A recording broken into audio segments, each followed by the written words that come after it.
Hey everyone, so today we're going to try and untangle a really powerful idea, one that stretches across centuries, different faiths, and even into the therapist's office. It's this universal metaphor for struggle. For those times we feel hopelessly, completely knotted up. I mean, have you ever felt this way? Just completely tangled up by a problem, a grief, or a habit that feels so complicated you don't even know where to begin pulling at the threads?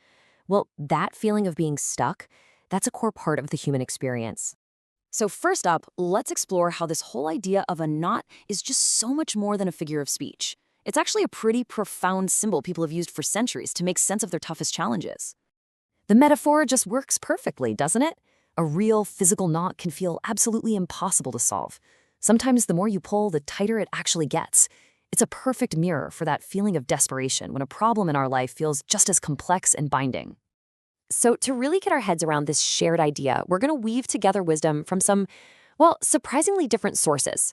We're talking a fiery 19th century preacher, a Catholic devotion, a Hindu guru, and modern psychology. What could they all possibly tell us about how we get so tangled up? And maybe more importantly, how we get free? So how do these knots get so incredibly tight in the first place? Well, a common warning you hear from all of these different sources is that the biggest, most unbreakable knots in our lives, they almost never start out that way. They begin as these small, almost insignificant tangles that we ignore at our own risk. The 19th century preacher Charles Spurgeon built this incredibly powerful sermon around this one verse.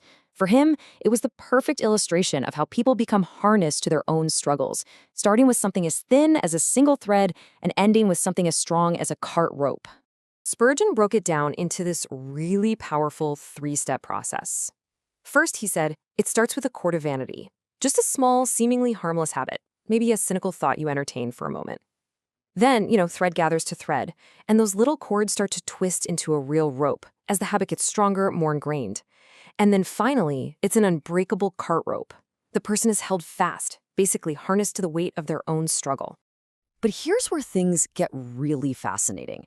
What Spurgeon was describing with this powerful metaphor more than a century ago, well, we now understand it in remarkably similar psychological terms. So get this. Spurgeon's cart rope warns that messing around with a problem just ends up harnessing you to it.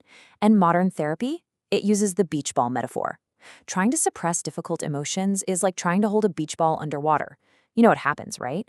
The harder you push, the more forcefully it explodes back to the surface. Both metaphors, they're brilliantly illustrating the exact same truth. Ignoring a problem doesn't make it go away. It just gives it more power.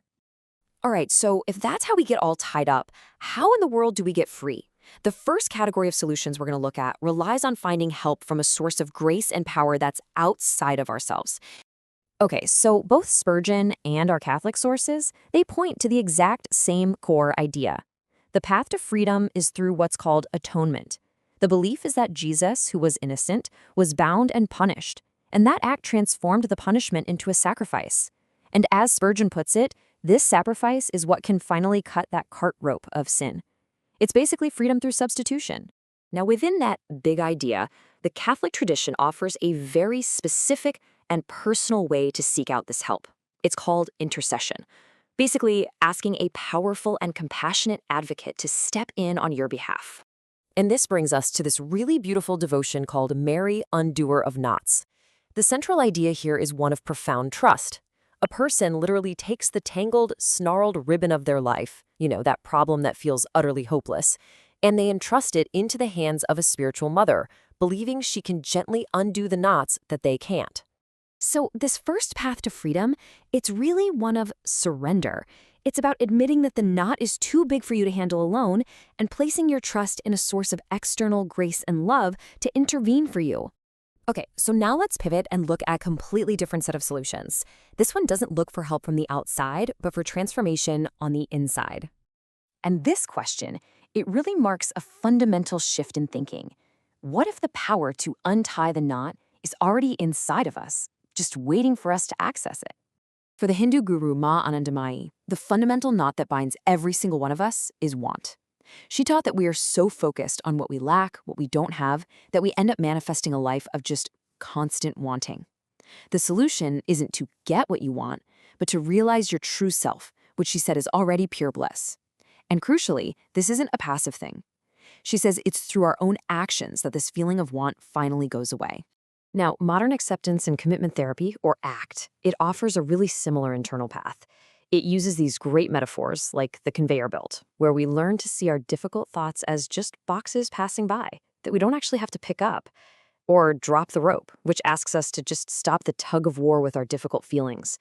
See, the goal isn't to win the fight, it's to stop fighting altogether, to accept the feeling and diffuse from the struggle.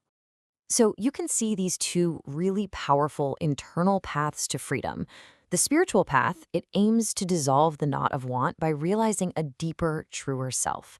And the psychological path aims to loosen the knot of struggle by just changing our relationship to our own minds. But either way, both of them place the power for change squarely within us.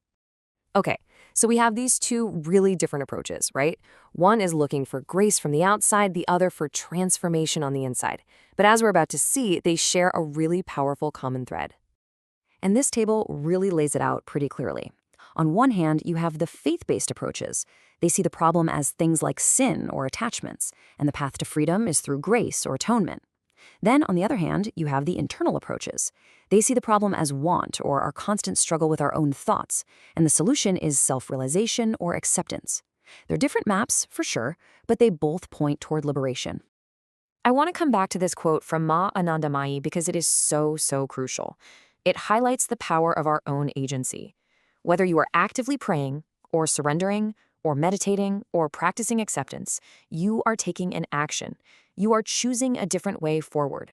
So here's the bottom line. No matter what your belief system is, the one thing that all of these paths agree on is that struggling harder, fighting against the knot, pulling on that rope with all your might, that is precisely what keeps you bound. The very first step toward freedom is to just stop making the knot tighter. And that leaves us with one final thought to consider. We so often think of solving a problem as an act of force, of breaking through it. But what if freedom from our deepest knots isn't about finding the strength to break the rope, but about finding the wisdom, or the faith, or just the courage to simply choose to let it go?